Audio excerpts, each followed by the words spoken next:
Hi అండి. పాల తాలికలకు 1 cup బెల్లంలో హాఫ్ కప్పు వాటర్ పోసి కరిగించి పక్కన పెట్టుకోండి. ఇంకో ప్యాన్లో 1 కప్పు వాటర్, పావు టీ స్పూన్ సాల్ట్, కొద్దిగా నెయ్యి, 1 కప్పు బియ్యపు పిండి వేసి కలిపేసి దింపేసేయండి. ఇది చల్లారిన తర్వాత దీనిని ముద్దలా కలిపేసుకొని కొన్ని పాల తాలికలను, కొన్ని ఉండ్రాళ్ళను చేసి పెట్టుకోండి. ఇదిగో ఇలాగా అన్నింటినీ చేసుకున్న తర్వాత కొద్దిగా మిగిలిన పిండిని ఒక బౌల్లో వేసేసి వాటర్ కలిపి పక్కన పెట్టేసుకోండి.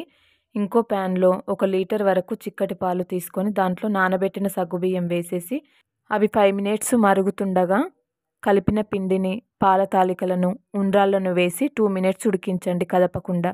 ఆ తర్వాత అడుగంటకుండా కదిపి యాలకుల పొడి వేసి దింపేసేయండి. చల్లారిన బెల్లం వాటర్ని కలపండి.